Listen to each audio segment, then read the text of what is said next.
Welcome to another edition of Time Sucks Short Sucks. I'm Dan Cummins, and today I will be sharing the story of La Bestia. Luis Alfredo Garavito Cubillos was a ruthless, sadistic Colombian rapist and serial killer who became known to the task force searching for him as the Beast.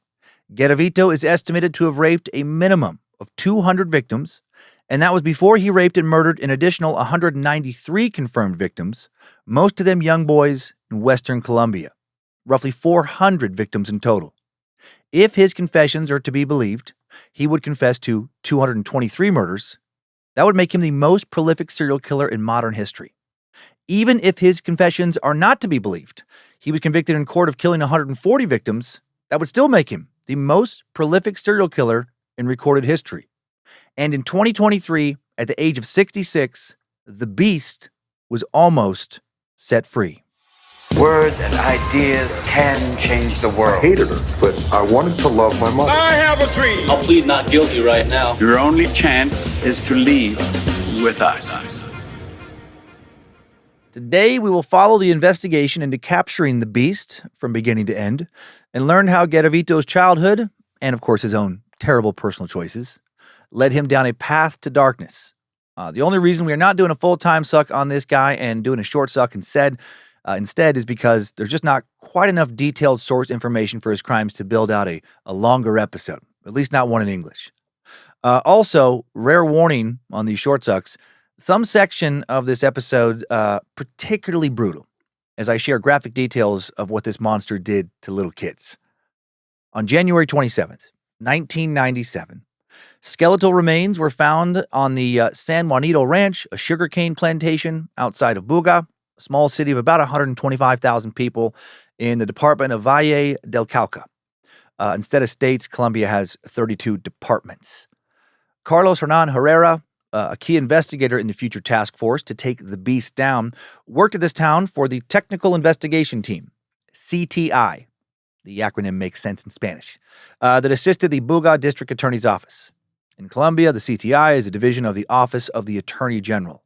And Herrera, a morphologist, worked criminal cases where dead bodies had been discovered or exhumed. He performed specialized forensic analysis on these bodies to help identify the remains and also determine how they died. When Herrera and his investigative team arrived at the scene, they saw a section of the sugarcane field that had been burnt, something normally only done to help with the harvest, but it was not harvest time.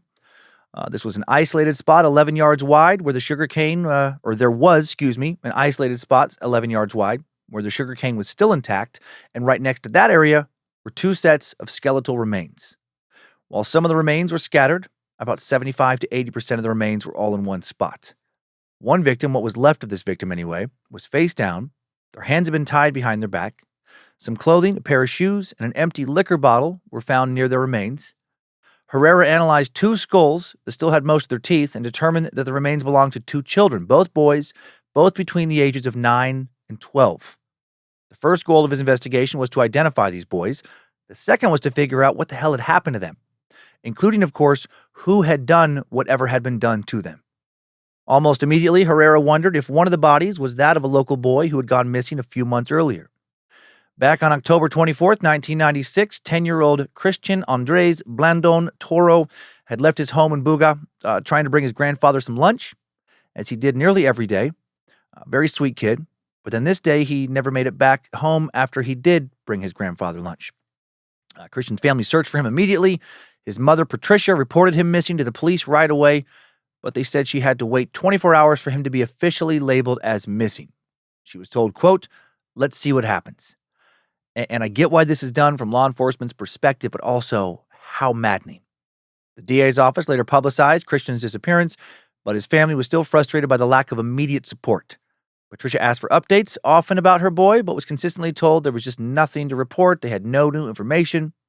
Mauricio Aranguren, a Colombian investigative journalist back in the 90s, later told the producers of the 2023 docuseries, Garavito, the Serial Beast, Buga seemed like a quiet town, but just like the rest of Valle del Cauca, it had to endure a lot of violence. Several cartels were disputing their drug territories. The crime rate was very high. A lot of people had to leave because of the clash between guerrilla and paramilitary forces. In that context, the disappearance of a kid, as surprising as it may sound, went unnoticed. Not surprising to me. When you have an exceptionally high murder rate thanks to a lot of cartel violence, when the cartels have bought law enforcement officers, judges, other government officials, I'm sure a whole bunch of crimes are going to go unnoticed and not properly investigated. Little Christian's grandfather came to the sugarcane field on that January day the remains were found, and he sadly identified his grandson's remains based on a lunchbox found in the field. What a hell of a day for any grandparent to endure. Investigator Carlos Herrera then officially confirmed the identification by comparing photos of Christian to the skull and finding numerous points of positive correlation. But there was still the second body, and there was nothing for investigators to go on regarding the identification of that set of remains. When looking into the cause of death for each victim over the following days, weeks, and months, Herrera noticed that numerous intercostal bones from each child, the ribs basically, had small cracks in them. In Christian's case, the 5th and 6th intercostal space showed 17 different incision marks, meaning a sharp blade had gone into the body at least 17 times. And Herrera said in the Garavito docuseries, "This tells us that the child's insides were destroyed. Whoever had killed these little kids had savagely stabbed their torsos over and over and over, in addition to doing whatever else they did to them."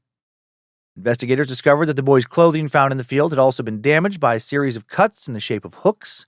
Investigators also determined that the shirts had been cut off the kids at some point and that the boys had been tied up. The boys had definitely been murdered, but by whom? There were no witnesses, no suspects, and the case soon went cold. 18 months later, in June of 1998, in the municipality of Genova, 2 hours from Buga, in the department of Quindijo, more child remains were found. Libardo Londoño, the veteran police inspector of Genova, later recalled that it was a holiday weekend. He'd gone out for drinks, was playing a game outside with friends. During that game, a man passed by, mentioned that his son's friend had recently gone missing on Saturday. 2 more boys had gone missing in the area on Friday, bringing the total to 3 missing child cases in the small town of less than 8,000 people. From where he was sitting as he sat with his friends, Inspector Londoño could see a group of vultures about 500 feet away, circling above the trees. He got a bad feeling in his gut. He drove over to check the area out and found the bodies of 2 dead children in a ravine.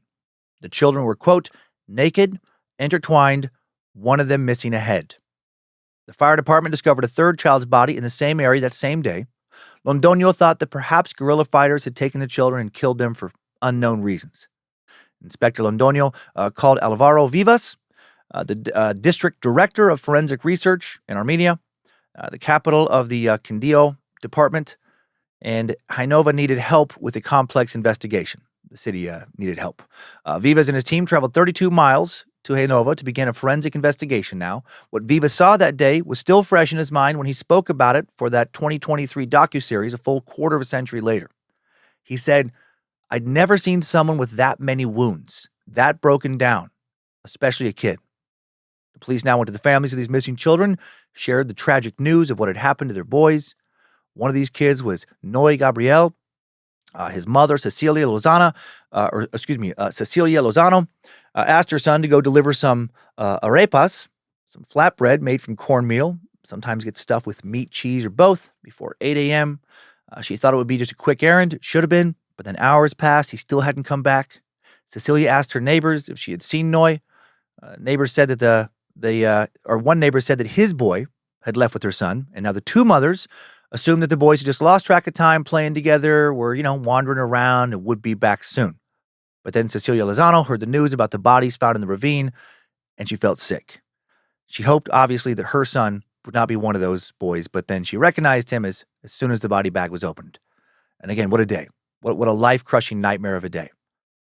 The search of the ravine lasted 3 days. Investigators found a knife, another empty liquor bottle. Actually, both the liquor bottles have been found so far. All the liquor bottles that will be found are brandy.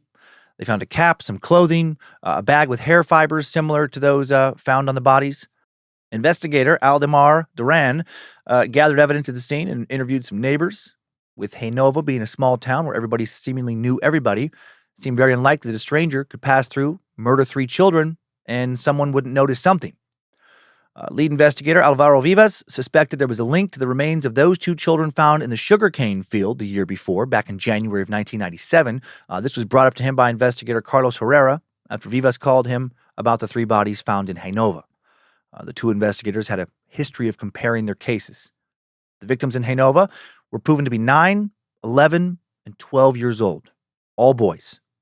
When Herrera compared the Genova to the Buga evidence, he realized the type of knife was the same, the type of rope used to bind the kids was the same, and the victims' clothes had been torn in the same hook-like pattern.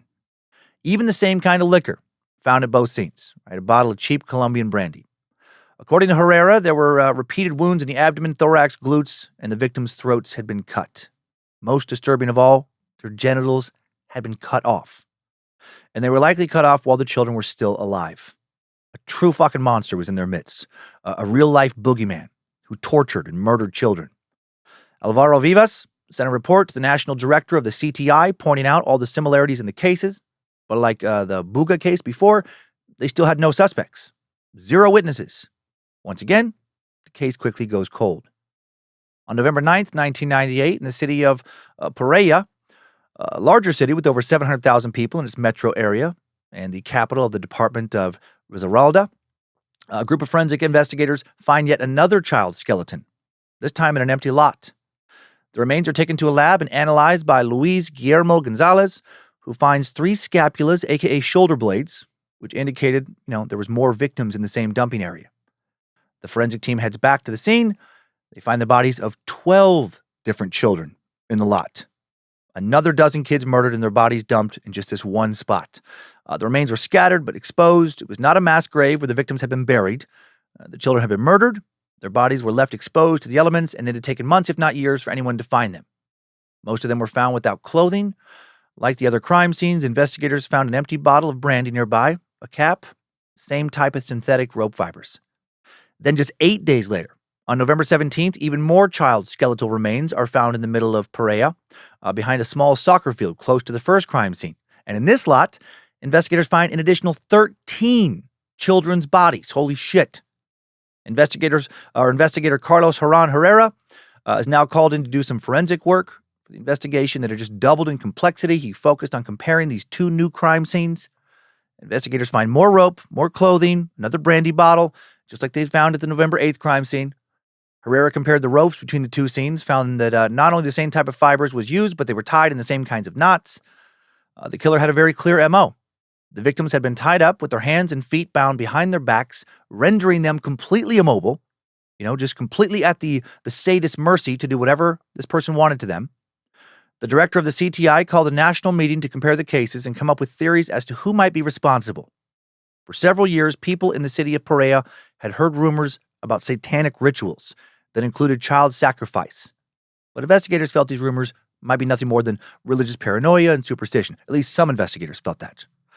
The existence of an actual satanic cult or any rituals involving human sacrifice had never been confirmed. Another theory was that the children were murdered by warring drug trafficking cartels or that the murders were part of some type of organ trafficking ring. But there wasn't actually any evidence that any organ trafficking had been done. The fourth, and interestingly, the least popular theory, was that the murders were committed by a serial killer. Yeah, clearly a lot of authorities in Colombia, at least back in the 90s, were a bit more dramatic and superstitious than American investigators. This is fucking ridiculous. Just seems like this could be the work of a lone, deranged, highly sexually dysfunctional serial killer, right? Yeah, doubt it. Get out of here with that far-fetched shit. Probably Satanists using these kids to conjure demons. Or someone's probably killing these kids so they can sell their eyeballs on the black child eyeball market. Or maybe these kids got killed because of a drug turf war. But a serial killer? You watch too much TV. Alvaro Vivas was the one who presented the serial killer theory, but he didn't use that specific term. He felt like the other investigators didn't take his theory seriously. They couldn't wrap their heads around how one man could possibly kill so many children. Why not? If you can kidnap and kill one child, well, you can kidnap and kill a lot of kids. But at that time, the very concept of a serial killer was foreign in Colombia. They just didn't think that that kind of murderer could live and kill in the country. All of the investigators did accept that the cases were related, though. And the national director ordered all departments to work together to find out if there were other similar cases somewhere in Colombia, or, elsewhere in Colombia. So now a task force is formed. That same month, in November of 1998, 10 more boys' bodies are found tied to some trees at a farm. They'd been rotting outdoors for months without being noticed. And investigators believed, based on how these boys had been killed and the kind of rope used to bind them, the type of knots, etc., that whoever had killed the other children had killed these children as well. Investigators Carlos Hernan Herrera and Richard Cordoba are put in charge of finding still more cases now. They send out national notices, but don't receive much of a response. So they head out searching themselves. Incredibly, they had to pay all their own travel expenses, right? Had to pay them out of pocket, and they did that because they didn't have a travel allowance. That's some exceptional commitment. They also had to search through physical files to find cases of missing and murdered children and relevant suspects, not comb through computer databases. The city with the most missing and or murdered children cases in the region was Tuluá, which is 17 miles from Buga. 11 children were murdered in this city of around 178,000 people. One high-profile murder there was, quote, the case of the coffee kid. The victim was a boy who sold coffee in one of the main city parks. His body was found, unlike most of the other victims, very soon after he had disappeared, back on February 12, 1994. There was evidence of extreme torture and sexual assault. The victim was, like many of the others, decapitated. He had 15 different wounds on his back, 7 more on his chest, 6 more on his abdomen. What stood out to the task force was the evidence found at the crime scene of a brandy bottle, torn clothing, and multiple cans of Vaseline. Vaseline would actually be found at several body dumping sites, so disturbing. Soon, Herrera and Cordoba would have enough of these cases that they considered making their own database. The problem was, only federal units had access to computers in Colombia at this time. However, Herrera did have a computer at home, and once again, going above and beyond, doing work he was not getting paid for, he figured out how to create his own database using Excel. This will be one of the first, if not the first, criminal databases in Colombian history. And this database helped create a victim profile. They found some related cases going back as far as 1991, and the victims were all boys, all between the ages of 8 and 13. So incredibly young.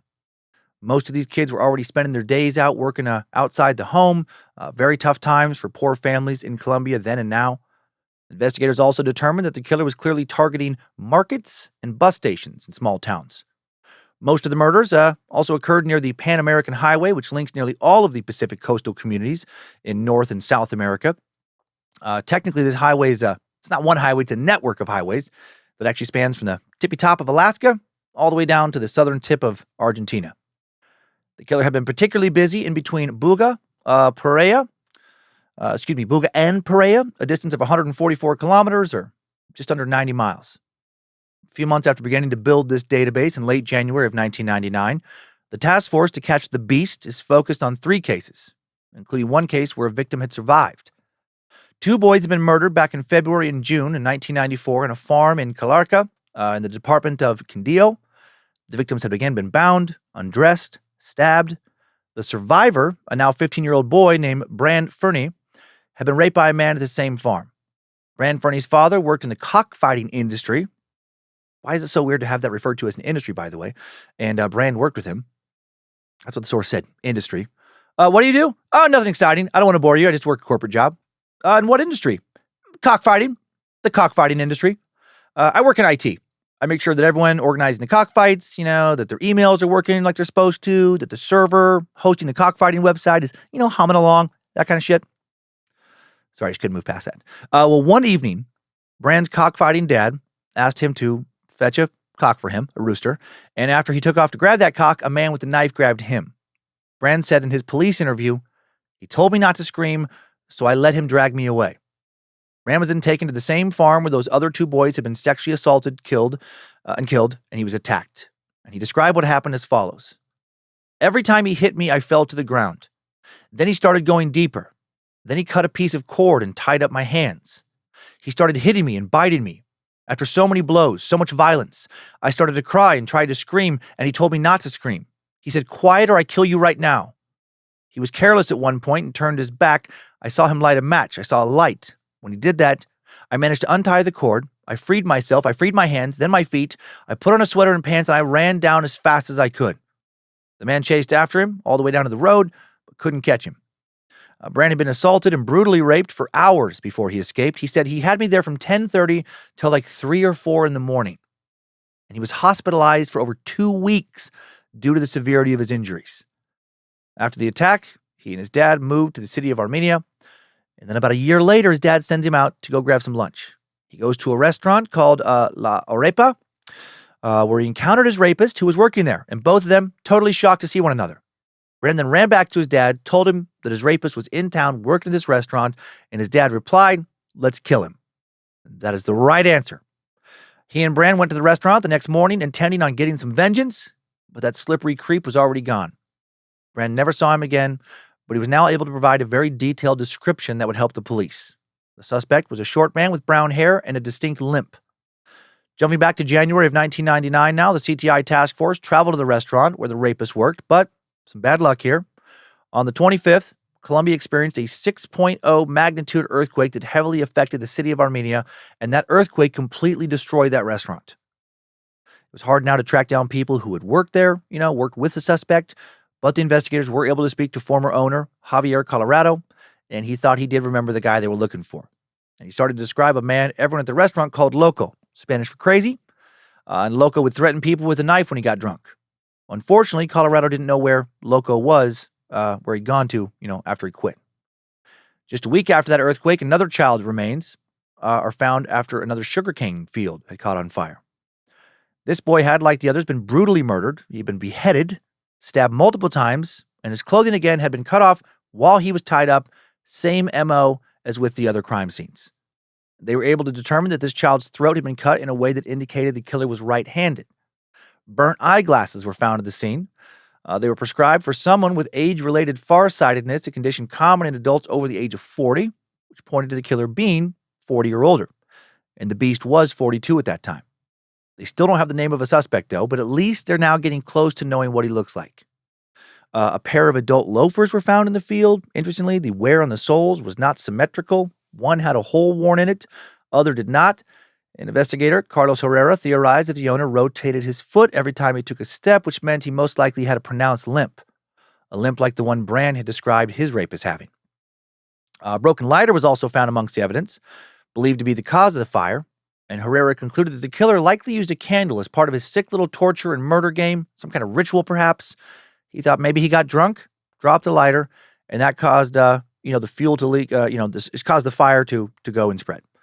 He also theorized that the killer was almost certainly burned by this fire, just due to the clothing he had left behind, because he had ran away, and he wondered, had anybody seen a naked man in the area? Had anyone treated a man's burns? All the district attorneys in the region were now notified about the suspect possibly on the loose and asked to send relevant case files to the National Task Force if they had them. Just a few days later, the DA's office in the city of Tunja sends a file that matches the search criteria.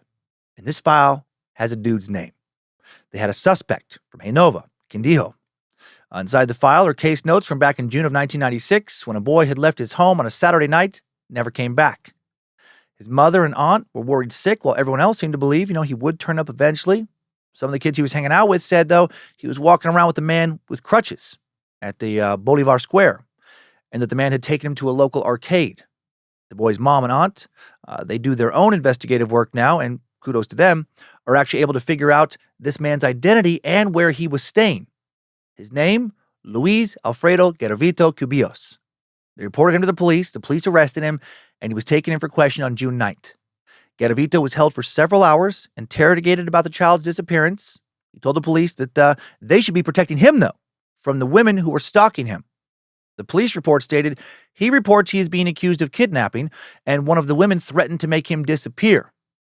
Garavito ended up being released due to lack of evidence.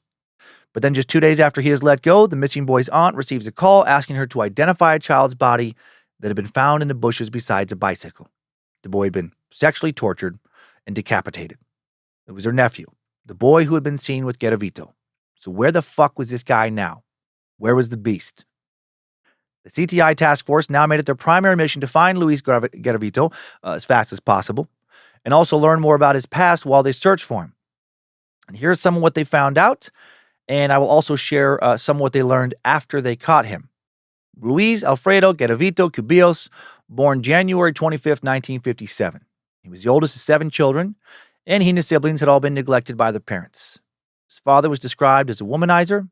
Luis would say he, quote, had the misfortune of being in a family that spent its time arguing, fighting, and throwing words of great caliber. Clearly, that's not a perfect translation of what he actually said, is it?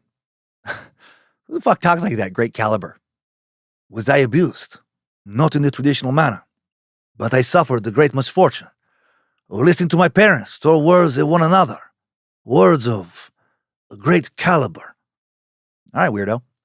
Actually, Louise did claim that his father was physically abusive and that he and his siblings would often hide to escape his violence. He said his father only interacted with him for work or errands and often verbally berated Louise in addition to hitting him.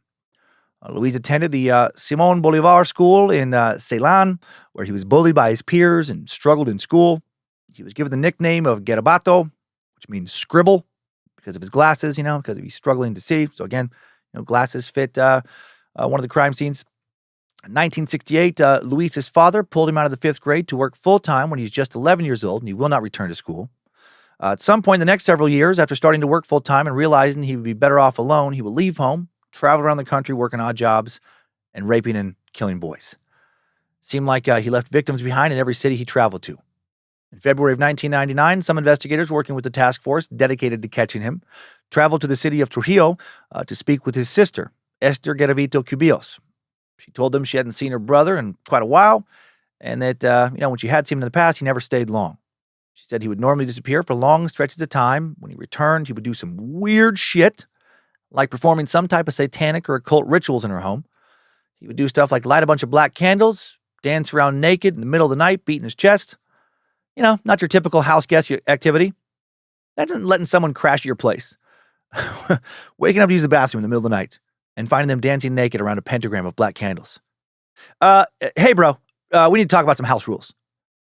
She said that when he got drunk, he would become exceptionally violent, do things like throw knives at people. That's a wee bit concerning. She told investigators she was afraid of him, that the last time he had visited, she had locked him out and hoped he would never return again. Esther also told investigators that she thought Louise was still in contact with his longtime on-and-off girlfriend, a woman named Luz Mari Ocampo, a single mother who was a school teacher in Trujillo.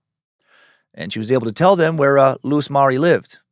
Luz Mari, once tracked down, told the police she had not seen or heard from Louise in over a year. Damn it. And it was looking like they were about to nab him.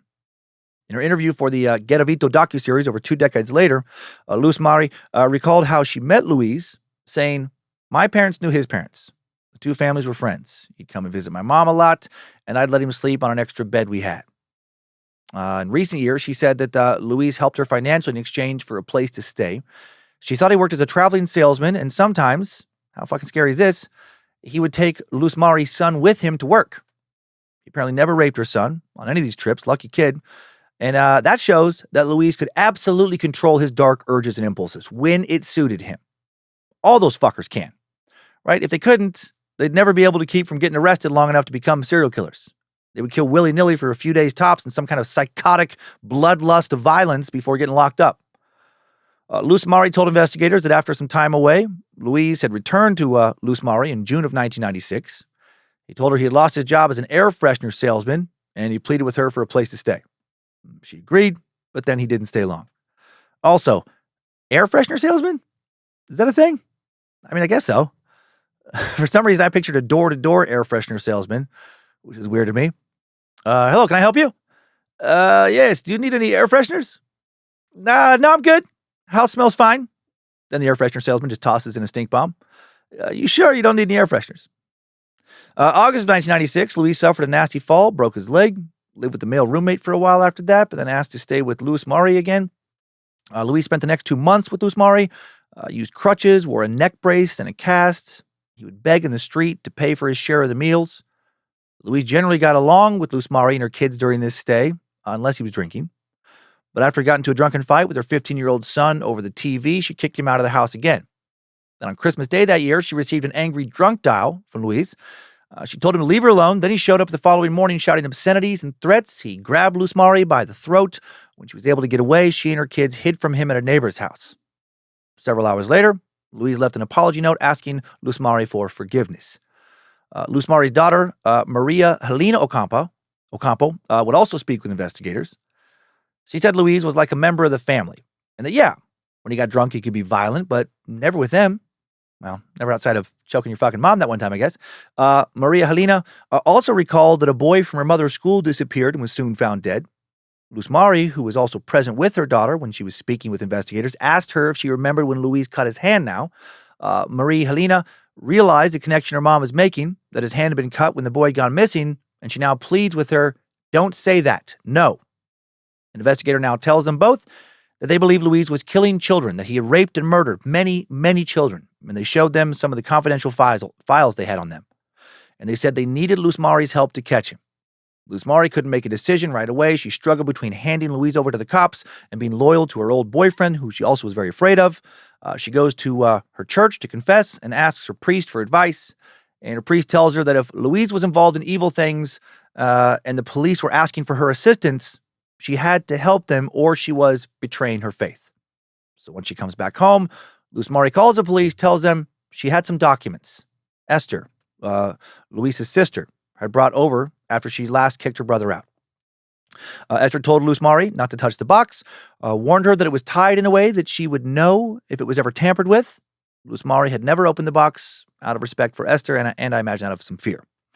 Well, inside the box, investigators find old photos of Luis and his family, his driver's license, his ID card, medical records, which showed that he had once been admitted to a psychiatric institution for over 30 days. A doctor had wrote about Luis. Psychiatric evaluation, the patient seeks medical care. The patient looks clean, well-dressed, was admitted of his own free will. He has suicidal tendencies. He is aggressive. He is an alcoholic. Also inside the box is something that strongly points to Luis being the serial killer the task force has been looking for. A stack of newspaper clippings about murdered children, like many, many clippings, including cases that weren't even yet part of the task force's investigation.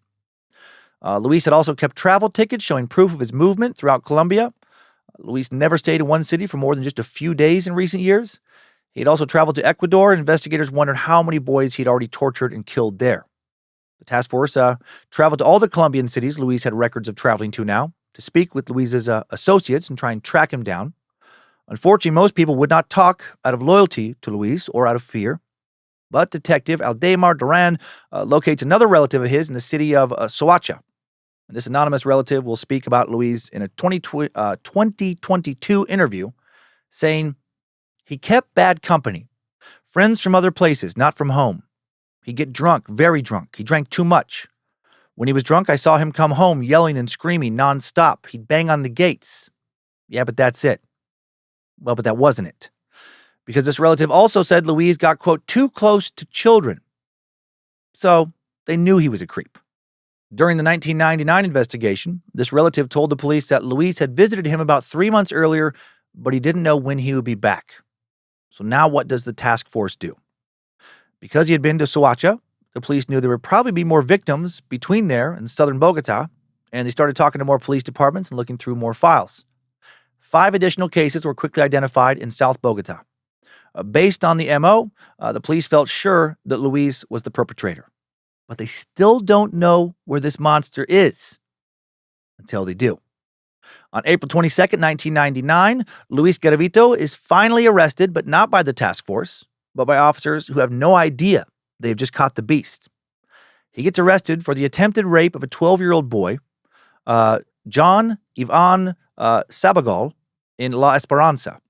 Officer Pedro Julio Babavita received a call from dispatch informing him that there was a 909, maybe even a 906 in progress near a car dealership. A 909 in Colombia is an abusive act, and a 906 is a violent rape. Officer Babavita went to the car dealership where the manager was with the victim. The boy told him that he was selling lottery tickets at a nearby park when a man approached him, promised to buy all of his tickets if he would go with him to an undeveloped area near the dealership. Ugh. Once there, this man forced him into a sewer tunnel at knife point, tied him up, started to undress him, also started to yell at him over and over, "Am I a sadist? Am I a sadist?" And then he began to masturbate over him once he was tied up. Luckily, there just so happened to be a young man, I love this, dropping acid nearby, who started now shouting at the rapist and throwing rocks at him. The would-be rapist then fled the area. The young man was able to untie the boy, walk with him to the closest road to get help before he started to, fucking peek on the acid, I guess. What if that guy even realized he had saved this kid later? Or if he thought it was just part of his acid trip? That's fucking wild. When a police officer was talking to the victim, a girl came into the car dealership and said, "The man you're looking for ran past our house." A special backup unit is now called in, and the police also ask local taxi drivers for help. Officer Babavita gets into a cab with the victim, and the girl gets into a taxi with another officer, They drive around town hunting down this suspect. After 5 or 10 minutes, they get lucky. He emerged from a field, and the girl spots him. Luis Garavito was finally apprehended, but the work of putting an end to the beast's rampage not done. The suspect, still unidentified at this point, is arrested and brought to the police station in La Esperanza, a town of about 11,000 people. Luis is described as being relaxed, cold, and calculating when officers interrogate him. Right? Why should he worry? This wasn't his first rodeo. He'd been picked up by the police before, and they'd never held him for long. He said they had the wrong guy. It was just a big misunderstanding. He even looked at the boy he had tried to rape and said, "Son, you know it wasn't me, right?" He claimed he was Bonifacio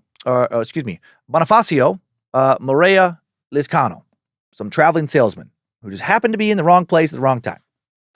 Luis was fingerprinted, photographed without a shirt. He did have some burn marks on his body, just like task force investigators assumed the killer would have. And soon, back in the city of Perea, task force leader Alvaro Vivas showed the team a photo of Luis, of Bonifacio Morea Liscano, to compare to the ID card photo they had gotten from his girlfriend, a picture taken when he was 18. And investigator Carlos Herrera concludes this is the same fucking guy. They've got their man. Also, Luis's prints had been taken during his 1996 detainment in the city of Tunja. Those prints are now compared to the most recent set from this booking. Perfect match. Right? They totally have him now, right? Well, not quite. Because sometimes the fucking law is insane. Luis is still insisting he is someone else. And for some reason, the fact that they had his fingerprints was not enough to legally prove that the guy pretending to be Bonifacio Morea Liscano is actually Luis Garavito, which makes zero sense to me. Seems pretty fucking clear cut, but apparently not in Colombia in the 90s for some reason. And now this maybe, but maybe not Luis, but definitely Luis, is being held without charges because they still hadn't charged him with attempted rape, and Colombian law requires prosecutors to press charges within 3 months or let a suspect go. Time was running out because it was Luis's word against a young child's, and the witness to his crimes, that dude dropping acid, well, he disappeared because he didn't want to get involved in a police investigation. Okay, fair. The task force now pleads with the local DA not to release Luis because they knew he would continue killing if he got out. In August of 1999, prosecutors asked psychologist Dr. Oscar Diaz to perform an evaluation and try and get Luis to talk. They didn't want Diaz to reveal that they already knew who he was. They wanted him to tell the doctor who he really was. Luis is brought to the city of Vicencio for his interrogation.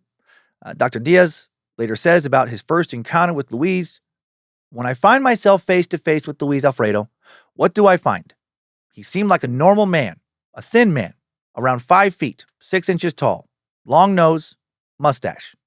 I thought he'd be much bigger, more muscular, nothing like the man I had before me. And you wonder, this is the man that's done all this? I saw that he was a person of limited means. He had the ability to be likable and communicate well with other people. When I asked him his name, he seemed nervous and sweaty.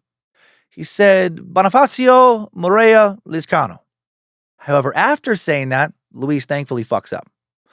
He looks the psychologist right in the eyes, reveals his true identity. Dr. Diaz acted surprised by the revelation, then waited for more info. Luis said, I changed my name. My name is Luis Alfredo Garavito Cubillos. The two now start talking about everything that had happened, and Luis says, Jesus had to bear a heavy cross, us or I bear a terrible cross. Okay. Luis proceeded to explain that he was raped as a child. He told Dr. Diaz that a friend of his father came to his family farm and got drunk, and in the middle of the night, he woke up young Luis, told him he had lost his wallet in a field and needed the boy's help to find it. And then once he had Luis alone in this field, he attacked and raped him. Luis said he tried to tell his mother what had happened, that his mother then told his father, but his father didn't believe him, and his father never confronted his rapist. Dr. Diaz now had Luis take some psychological tests. The results indicated that he had a schizoid, antisocial personality, and he had a history of committing sexual abuse. The task force now brings in a DA named Maria Lily Naranjo to lead the next phase of the investigation. They wanted her to interrogate Luis and see if she could elicit a detailed confession from him.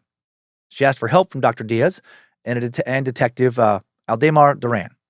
Her interrogation began on October 28, 1999, and it would lead to closing over 100 cases of murdered children from the past 8 years.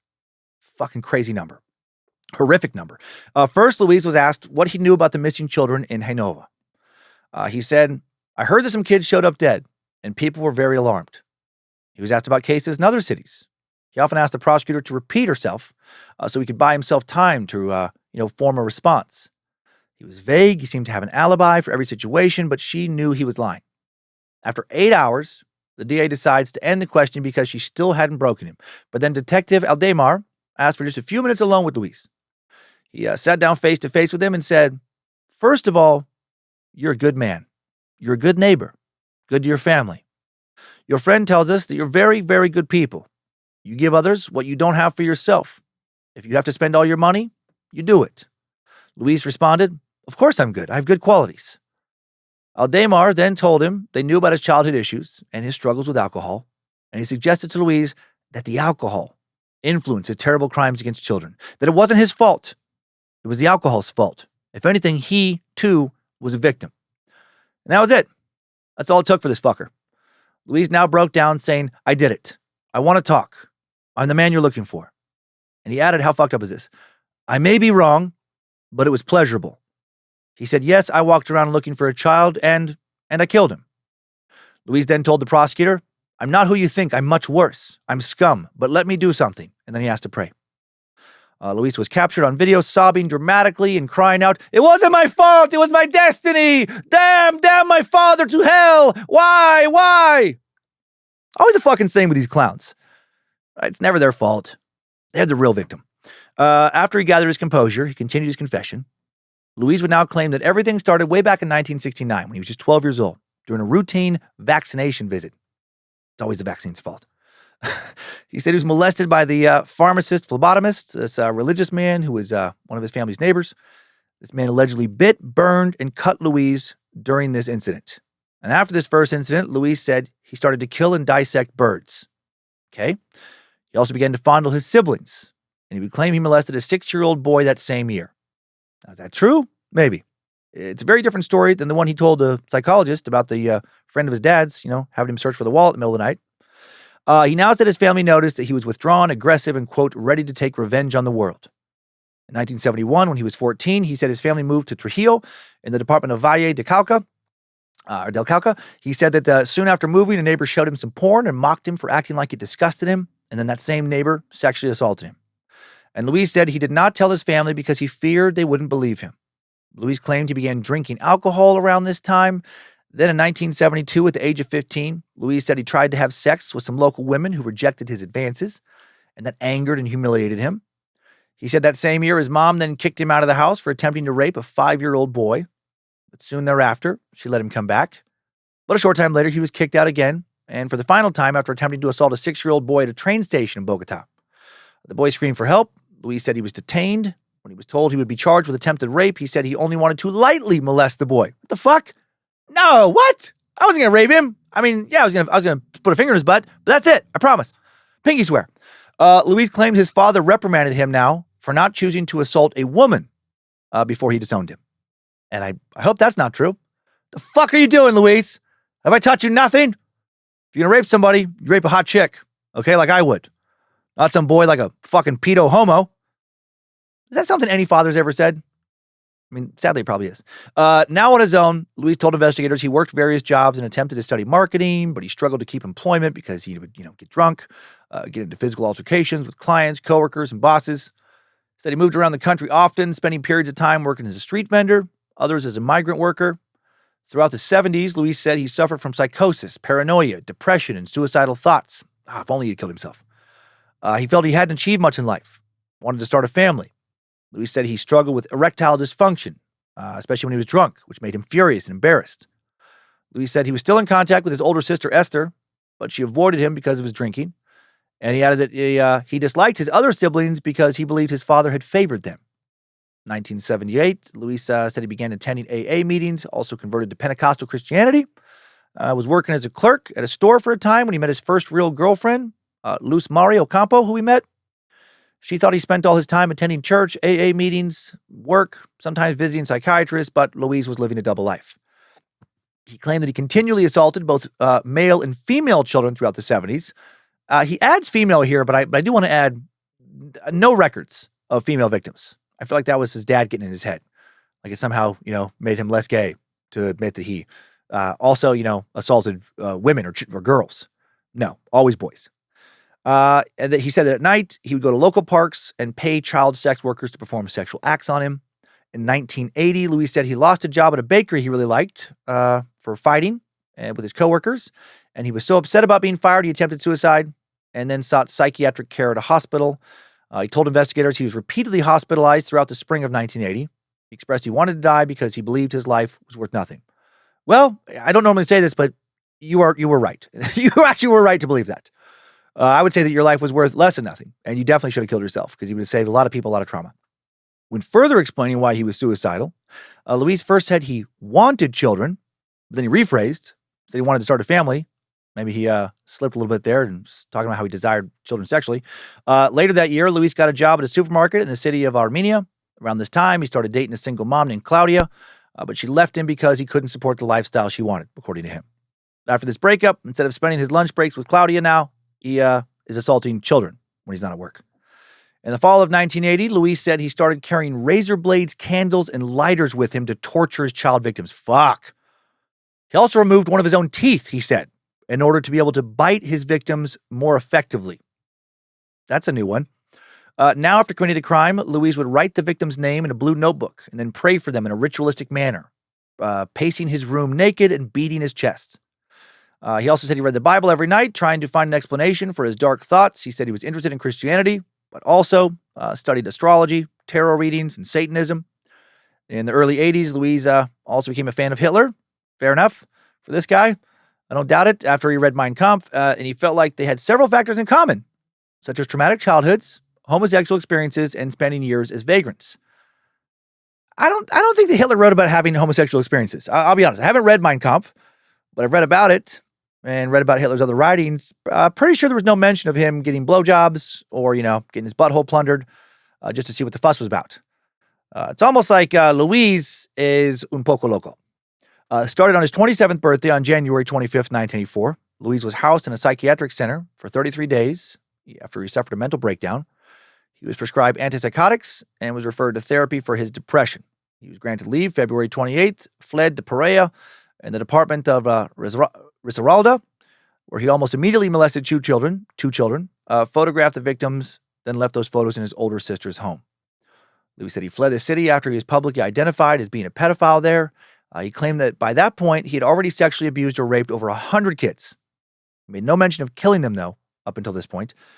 Luis's next idol was domestic terrorist Campo Elias Delgado, a man who had murdered his mom and then later opened fire and killed over 24 others at a restaurant in Bogota in December of 1986. He liked how much attention Delgado got for doing what he did, and he wanted to emulate him. Luis now fantasized about getting a machine gun, killing his entire family, then killing himself. He said he believed that committing suicide after a mass murder was the ideal way to die. But he stuck around, I guess, because it was just too much fun to keep attacking children. In the late 80s, Luis started dating a single mom named Graciela Zabaleta, who lived near one of the psychiatric centers where he was committed. The very first time they met, he suggested she be his girlfriend, and I guess she was charmed, allowed him to live with her in Pereira as long as he cooked and helped out with the bills. But then their relationship quickly fizzled because of Graciela's concerns over his alcoholism. Another little monkey wrench in that relationship was some of Luis's friends in town seeing him with very young boys at local motels. They apparently did not confront him about what he was doing, though, because, I don't know, they were huge cowards or pieces of shit.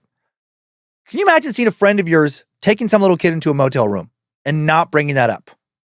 Like seeing them take multiple kids on different occasions into seedy motel rooms and just be like, nah, none of my business. Not my place to judge. Yes, it is. It is definitely your place to judge. Started in 1988, Luis began keeping trophies from his rape victims in a suitcase he kept at his older sister's house. Luis would also claim that he began using a Ouija board to enter into some kind of trance state around this time. And during one of these Ouija board sessions, he said the devil asked him if he would like to serve him. And when Luis answered yes, the devil said, kill. That with killing many things may come. Totally, yeah. The devil made you do it, buddy. Luis said he attempted to commit murder for the first time, October 1st, 1992. He claimed he sought out a young boy who was selling candy and cigars on the street. He lured the youth first to the Malia Hotel in Bolivar, Colombia. He then planned on taking him to a wooded lot to torture and kill him, but he got caught by two officers. He said one of the officers hit him over the head with a revolver and that they stole 1,000 pesos from him, his watch, and a ring he was wearing before they let him go. Luis's first known murder victim was 13-year-old Juan Carlos, who he killed just 3 days after that failed attempt on October 4th, 1992, in the town of Valle del Cauca. Luis claimed he saw Juan Carlos walking near a bazaar where he was drinking. He said that the reflection of the moon on the river invoked a strange force in him that reminded him of his childhood and made him feel enraged. So now he followed the child, stopping to buy some rope and a knife. Then he approached and offered Juan Carlos a job. Juan Carlos then followed him to a remote area near a railroad for this supposed work he was offered. The boy's dead body was later found in a horrifically mutilated state. His front teeth had been completely bashed out, his genitals had been cut off of his body, and his throat had been slashed. Right from the beginning, his murders were ferociously sadistic. The boys were often molested and tortured simultaneously for prolonged periods of time. Some victims were stabbed with a screwdriver in their ass, hands, feet. Sometimes their ass would be flayed with broken blades Garavito placed between his fingers like razor blades. Jesus. While these poor kids were still alive, Garavito would frequently sever their genitals and then place them in the kid's mouth. They were extensively beaten, burned, trampled, stabbed, sliced in the back, stomach, and throat. In some cases, and this is especially graphic, they were sexually abused while their intestines were hanging out of their stomachs. Sometimes the beast impaled them with foreign objects through their anus. Sometimes he would stab them over 100 times, and he would typically climax while he decapitated them or while he sliced their throat. And then he frequently would have sex again with their corpse. Garavito could only achieve a proper orgasm, I guess, by beating, biting, or stabbing victims during intercourse. And many of the children's bodies showed signs of, quote, extensive sodomy. This guy was fucking literally as brutal as they come. Luis claimed he blacked out during his first murder, and that he cried when he found blood on his clothes the following morning. Bullshit. Nice little lie to tell himself there. 6 days later, on October 10th, 1992, Luis said he traveled to visit his sister Esther. He said he drank to try to subdue his murderous impulses, but he killed 12-year-old John Alexander Penaranda anyway on the way to Esther's house in Tuluá. Starting to worry about getting caught now and wanting to continue killing without detection, Luis now starts to experiment with wearing different disguises. He poses as a priest on a few occasions. Not sure that was the best disguise choice for a grown man sexually interested in young boys. It's kind of like a guy putting on a ski mask, walking around with a shotgun and a bag full of cash so no one will suspect him of being a bank robber. But that's what he did. On at least one occasion, he posed as a physically disabled person in need of help to gain a victim's trust. Took a page out of Ted Bundy's playbook there. He even pretended to be the representative of a foundation for the elderly or a foundation for young people, which would get him admission into schools as a speaker, for fuck's sake. After each brutal killing, he said he continued his habit of keeping small personal items from each victim in his black suitcase as little trophies. At one point, he started keeping victims' toes as a trophy, but he later disposed of them because he got afraid that police dogs would pick up their horrific scent. 1993, Luis claimed he lured a group of 8 children from a local school to a wooded area in the municipality of La Victoria and raped and killed them all. Dude is a legit evil monster. He said he murdered 2 more children in the Meissen neighborhood of Bogota before traveling to Tuluá, Pereira, Quimbaya, and then back to Tuluá, where he murdered still more children. In early 1994, Luis said he lured a 12-year-old boy off of a bus to a secluded ravine where he gave the boy brandy, then stripped and bound the child. Luis claimed he let go of the boy when he noticed a foul odor in the area, which ended up being a mass grave. Upon being freed, the child seized a knife, ended up severing some tendons in Luis's left hand, and then Luis overpowered and murdered him. On February 4th, 1994, Luis lured 13-year-old Jaime Andres Gonzalez from Bolivar Square to a sugarcane field after he was kicked out of a bar. Luis assaulted and murdered the boy. He claimed he then saw a large crucifix and entered a brief psychotic state where he heard a voice berating him. He then buried his knife and prayed for forgiveness, and then dug it back up and returned to his hotel room to chant the scripture of Psalm 57 for several hours until dawn. Have mercy on me, my God, have mercy on me. For in you I take refuge. I will take refuge in the shadow of your wings until the disaster is past. Apparently, eventually, he felt satisfied that God did show him mercy, and he went right back to sadistically, sexually torturing, raping, and murdering young boys. Towards the end of his crime spree, Luis said he was homeless and a drifter. He was also, before his arrest, planning to commit a mass murder where he would kidnap several adults and execute them. Luis explained how he got away with what he did for so long, telling investigators, when I kidnapped a child, I didn't know his name or who he was, because I never did it to friends' kids. They were all strangers, whom I talked to and got to walk away with me. As the investigators presented him with more and more cases of missing and or murdered boys, Luis initially admitted to a 140-line tally of named victims. When asked specifically about his motive, he said, "The reason? There could be one. Maybe the pleasure that I felt. That could be it. Why would I have to decapitate, behead kids? I mean, commit a series of acts that I want to forget?" But then he said, "I didn't do it on purpose. I didn't want to do it. There was some kind of force inside me, greater than my will not to do harm. I was good, too." Oh, yeah, totally. He was a great guy. It's just the fucking devil got him, and, the devil made him do things he didn't want to do. He's the biggest victim. Luis spent the entire night, once he started confessing, sharing every single detail he could remember. And the following day, October 29th, 1999, Chief Prosecutor Alfonso Gomez Mendez ordered a press conference where he revealed to the public, quote, "There is no precedent for this in Colombia. Luis Alfredo Garavito has admitted to the murders of about 140 children. Of those, we so far have found 114 skeletons. We are still investigating the disappearances of other children. Over the following months, investigators acting on Garavito's information will find additional bodies on the outskirts of more than 60 different towns in 11 different districts. The next phase of the investigation will focus on eliciting still more confessions and securing his assistance in finding even more bodies. Luis will now admit to 26 additional murders, including several in Ecuador. He spoke to forensic anthropologist Helga Quevedo.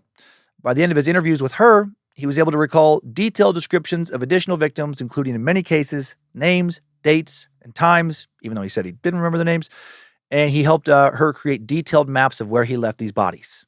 Some of the dumping grounds were near rivers. The victims there were likely washed away in many cases.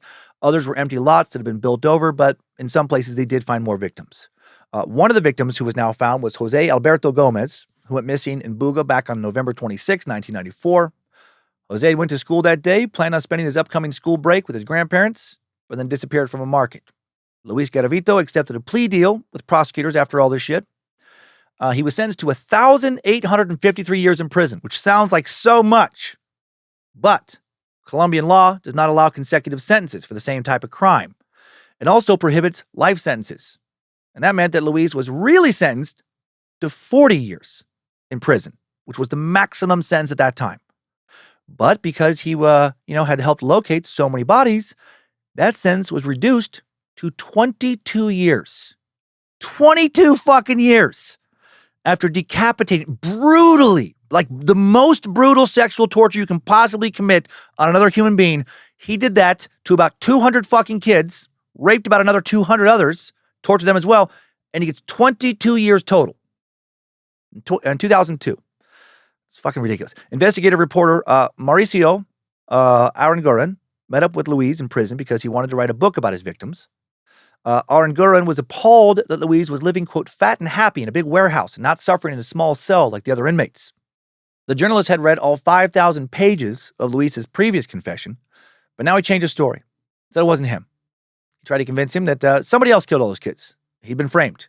His confession was coerced. He was innocent. He's a great guy.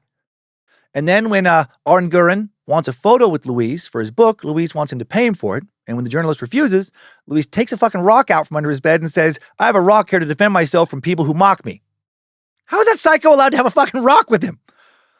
Aranguren takes off, goes on to publish his book, 192 Murdered Children, which included the only press interview Luis ever gave. And it included additional murders Luis confessed to in 2003, which brought his total to 192 victims, not counting all the kids he had raped and tortured but did not kill. That total would later increase to 193 victims. He would eventually confess to even more. The public is outraged by how cushy Luis's life is in prison, and Aranguren believes his book led to Luis being transferred now to a maximum security prison where he didn't have all the same perks.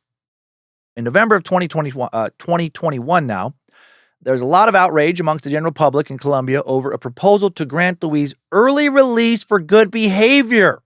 Unfucking real. Luis told a senator that if he were to be released, he was going to enter politics. Sounds right. He was going to run for a seat in Congress, also become a Christian pastor, and get married. And he maybe start a family. Oh, and he expressed a desire to work with and help abused children. What a great idea. Listen, kid, I know it sucks that your dad has hit you, but you know what? It could be a lot worse. Like I know of some kids who were sexually tortured and raped for hours. before they had their cock and balls cut off and their heads cut off. I mean, I saw it happen, because it was me. I did that to a lot of kids. I mean, like a lot of kids. So again, it could be worse. Let's take a little break. How about you and me? We go for a little hike in the woods, just the two of us. A judge blocked his release, which was set for 2023, but only on the grounds that he had still not paid a $41,500 fine to his victims. The only reason that motherfucker didn't get out was because of that technicality. Instead of getting released in 2023, Luis got himself some eye cancer and leukemia, so finally some good fucking news in this story. Couldn't happen to a better guy. By the time he died on October 12th of 2023, at the age of 66, he was blind, physically weak, and required daily blood transfusions that they shouldn't have given him. He spent his final months making handcuffs, earrings, and necklaces in the prison's medical unit.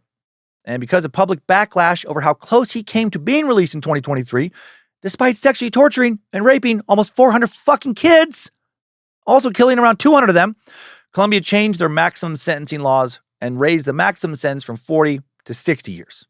Still not life without the possibility of parole, but step in the right direction. And that is the insanely grisly tale of the most prolific serial killer we currently know of. The story of Luis Alfredo Garavito Cubillos, La Bestia. A man worse than a beast. Truly a real-life monster. And that is it for this edition of Time Suck Short Sucks. If you enjoyed that horrific story, on some level, in a macabre way, check out the rest of the Bad Magic catalog. Beefier episodes of Time Suck every Monday at noon Pacific time. New episodes of the now long-running paranormal podcast Scared to Death every Tuesday at midnight, with 2 episodes of Nightmare Fuel, fictional horror, thrown into the mix each month. If that story you just heard made you erect, please throw yourself in front of a fucking train immediately. Find the fastest train in your area and step in front of it right fucking now. But don't do that only do that if it really turned you on. Otherwise, I hope you got some entertainment out of it, I guess. Thanks to Olivia Lee for the initial research, and thanks to Logan Keith polishing up the sound of today's episode. Please go to badmagicproductions.com for all your Bad Magic needs, and have yourself a great weekend.